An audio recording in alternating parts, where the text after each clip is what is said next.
Hey guys, welcome back to the channel. Well, I'm going to do something a little bit different today. Normally I do fishing videos and I'll walk through some of my strategy as I'm fishing and after I catch something. But I've been doing really well with the topwater lately, and I've been getting a lot of feedback and a lot of questions about my specific technique and my gear and things like that. So I wanted to share some of that with you, kind of a little bit of a how-to video, how I do it, go through some of the clips of the videos, and kind of do a little play-by-play to show you why I was doing what I was doing, what the conditions were, and why it was successful or not successful. I wasn't a natural with topwater. I struggled when I first started doing it years ago. At first I wasn't catching too much, and then I had a period where I lost some real trophy fish. And so I learned through hard knocks, and what I'm hoping is I can share what works for me. Obviously the fish are liking it. I've been doing really well lately. And I want to share that with you guys, maybe give you a head start, and maybe have you avoid some of the growing pains that I had to endure. Okay, watch until the end, because the last tip that I'm going to give in this video is the most important one. I left it to the end for two reasons. Obviously, I want you to watch to the end because I don't want you to miss out on any of the other content, but it's actually the most important thing, and it's the last thing you do, really. And you're going to be more successful if you actually pay attention to this last tip. So please, watch to the end and see what you think about what I'm saying. For me, it's been the biggest difference maker. Okay, so the first thing I wanted to talk about is what I consider to be optimal conditions. And lo and behold, I come out today to do this video, and I'm actually itching to fish topwater because these are the optimal conditions, right? A thunderstorm just came through.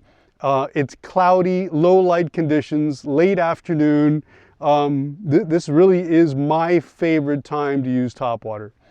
Basically, any low light condition is pretty good for topwater. You want to use topwater when it's low light conditions.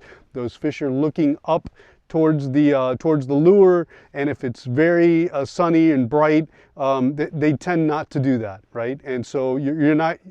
Doesn't mean you can't catch fish in the middle of a bright sunny day with topwater. It can happen, but your chances are much lower and your success is going to be limited.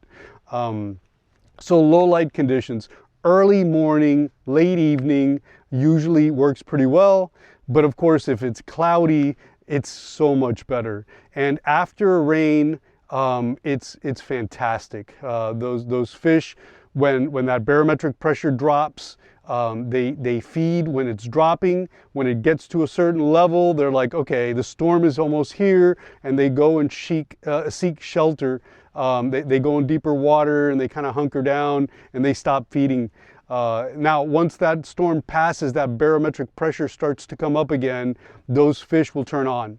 And usually they'll turn on really well. And the other thing is, for topwater, I think when a storm blows through, things end up in the water, right? Like little birds, animals, they end up blown into the water. The fish from experience know that, and so they're looking for that type of thing.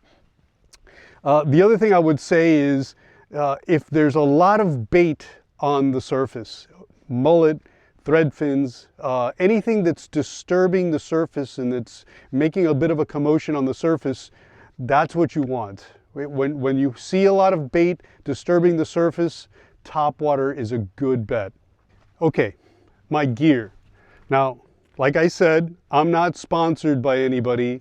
This is just what I've grown to be comfortable with and what has been working really well for me. My favorite topwater lure is the Heddon Xeraspook Jr. I'll put a link in the description so you know exactly which one I'm using. There's several colors that I like. This is the black shiner. There's the white, and there's the white with the red head. those, all three of those work well, and actually they sell a pack that has all three of those in it. But my favorite of the bunch is this black shiner. It's got a little red under the chin, black on the back, and some silver on the sides. So this Heddon Zara Spook Jr., this is money for me. This is what I prefer. I throw this a lot. One thing I'll say, the first thing I do when I take the lure out of the package is replace the hooks. These are not the stock hooks on this lure. These are VMC 4X hooks. I'll put a link in the description to those as well. Very important, because I tried 100 different types of hooks, and for some reason the treble hooks are just not that strong. They don't do that well. They corrode quick, and they straighten out on big fish. I have caught a 40-inch snook on these. I have caught giant jacks on these, and I've even hooked really big tarpon on these, and they have never straightened out. These hooks are my favorite, and I encourage you to get stronger hooks. Don't use the hooks that come stock, and I'll show you why. I'm going to show you a picture of a lure that I bought, a Heddon Zara Spook Jr. that I bought brand new out of the package, and the first trip out I hooked a snook that was well over 40 inches, and this is what happened. She straightened out almost all of the hooks on that lure, and I lost her right at the boat. I never made that mistake again. The first thing I do when I take it out of the package is replace the hooks. Okay, my leader material. Actually, let me go through the line first. My line is Power Pro 15. Now, look, I've gotten some flack because I just lost one of the biggest snook of my life the other day. She took me around the end of a mangrove island, under the mangroves. I was able to get her out, and it was a great fight, but in the end, she was just too strong, too big, and she took me back into the mangroves and broke me off. And some of the feedback I got is you're undergunned, right? You're using too light a line. I'm using 15-pound test and 30-pound test leader. That's true. When you're working the mangroves, that type of line, that type of fish, you're probably going to be outgunned. But I enjoy the challenge, right? And I did catch a 40-inch on this same rig with the same line and same leader. And I caught a 36-inch a few days later, which was an epic fight, by the way. But yeah, of course, if you use 30-pound test, you're going to have probably more success landing them. 30-pound test leader. Okay, so that's actually kind of light for these fish also. When you're talking about a 36-inch snook, 30-pound test leader is pretty light. But I think I get more strikes with the 30-pound test than I do going heavier. So this is what I use. Having said that, there's a lot of different leader material out there. What I bank on is this Seaguar Blue. The Seaguar Blue is the most abrasion resistant. And I'm telling you, this leader material has been outstanding. I absolutely love it. I think it's the best on the market. I know some people don't use fluorocarbon. They say mono is just as good.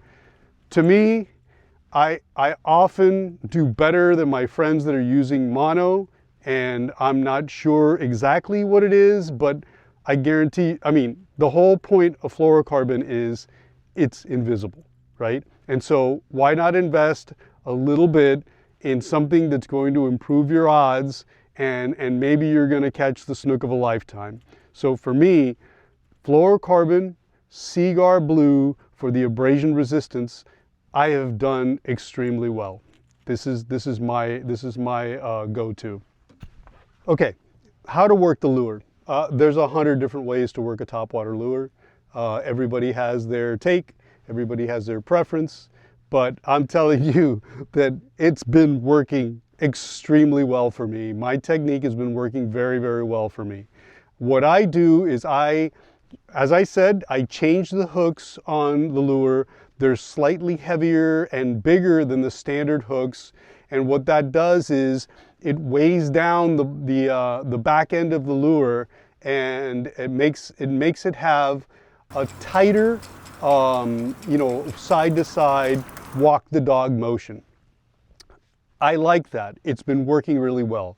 It doesn't drift as far, but I can work it quickly, and the fish seem to really like it.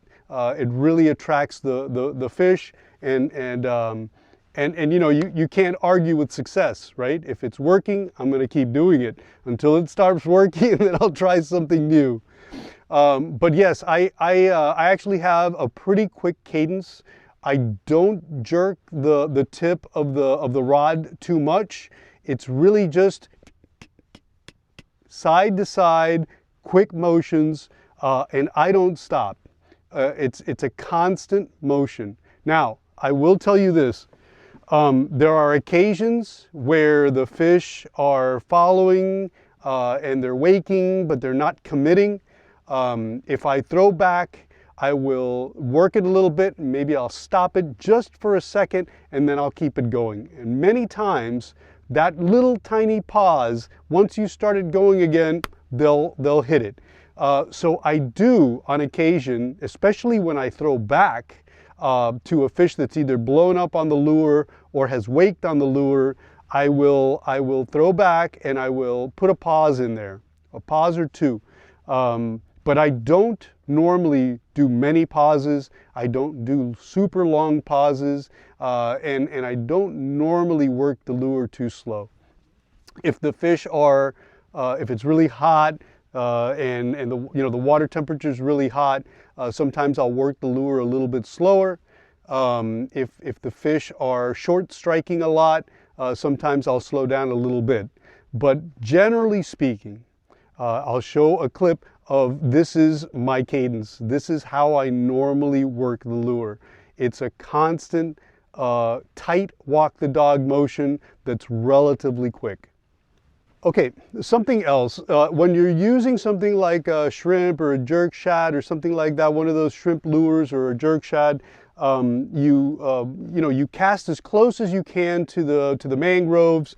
You do a few, something just blew up over there. You do a few, jerks, and then once it gets, 10 feet from the mangroves, you reel it in, you do it again.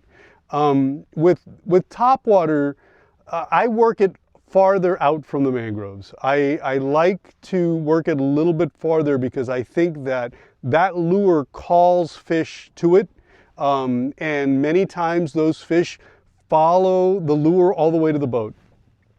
If it's low tide, if it's a relatively low tide, I work it farther out. I work it almost all the way to the boat.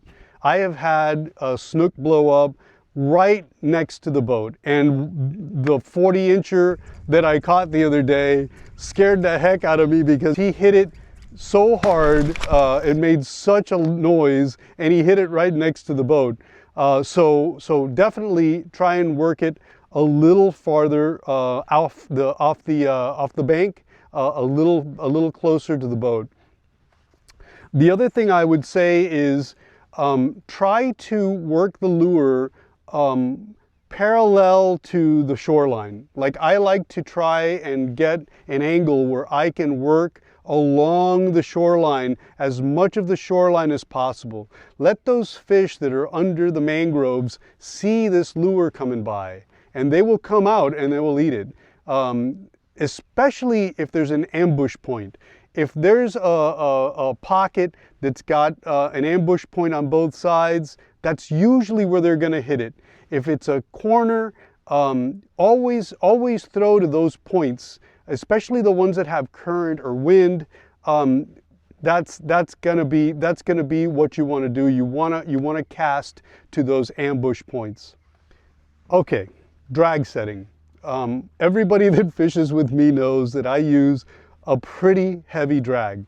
I like to have the drag set tight when I'm fishing close to structure, because if a big fish hits, they're going to take me right into the structure, and I may not have time to cup the spool, react. You don't know how big the fish is. You're not sure how much pressure you can put on it. And so I let the reel try to stop the fish from getting into the structure. So I use a pretty heavy drag. Now, if they get me very close to the structure, then I'll cup the spool because I'm probably going to get cut off.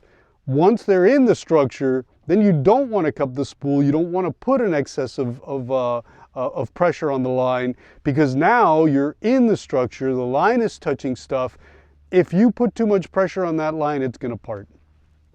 Having said all that, that's kind of separate from what I was going to try and tell you about setting the drag for topwater. These treble hooks, I set the drag a little bit looser. I set the drag a little bit looser because with a single hook, you get deeper penetration. Yes, there are 3 hooks on each treble hook, but if you look at the actual hooks, they're actually quite small compared to what you would use if you're using a single hook. That means that the penetration is not going to be the same. If you put too much pressure on those small hooks, they're going to pull out. So I use a lighter drag when I'm using treble hooks, and once I get the fish away from the structure, I always loosen my drag. I always loosen my drag when I'm using treble hooks once I get the fish away from the structure. And that's going to yield you more landed fish, guaranteed. By the way, one thing that I forgot to mention when I talked about the hooks is I use treble hooks, right? A lot of people say to replace the trebles with singles. And, you know, God bless you, right? If you're doing that, it's easy, you know, it's probably better for you and better for the fish. But I will say this, I don't have fish die on me from the treble hooks. It really hardly ever happens. I don't remember that really happening. And the reason I think is because these fish, this is a moving target, this is a moving lure. It's very unusual that they take it so deep that it gets into their gills. It's very unusual that they hurt themselves badly. Also, once I pull them out, I'm extremely careful not to get hooked myself and to do a very good job of gently backing that hook out instead of yanking the hook out. Yes, you can yank a treble hook out of a fish, but you're going to hurt the fish. So take your time, use a pair of pliers, back those hooks out, be very careful not to hurt these fish. But I honestly feel that I get more hookups on the treble hooks than I used to get on the singles. So I use treble hooks. Okay, so this last tip is the most important one of all. I'm telling you that this was the biggest difference maker for my topwater fishing. I made this mistake a lot when I first started, and now I think I've gotten really, really good at not making this mistake. What is this mistake? Pulling and trying to set the hook as soon as you see the strike. That is the biggest mistake that you can make in topwater. If you see a wake, just keep working the lure. Pretend it didn't happen. If something blows up and does a dramatic blow up or comes out of the water or knocks the lure into the air, just keep working the lure. Just keep working the lure like nothing happened. Do not try to set the hook until you feel weight on the other side. Okay? Think about that. Don't stop working the lure until you feel weight of the fish on the other side.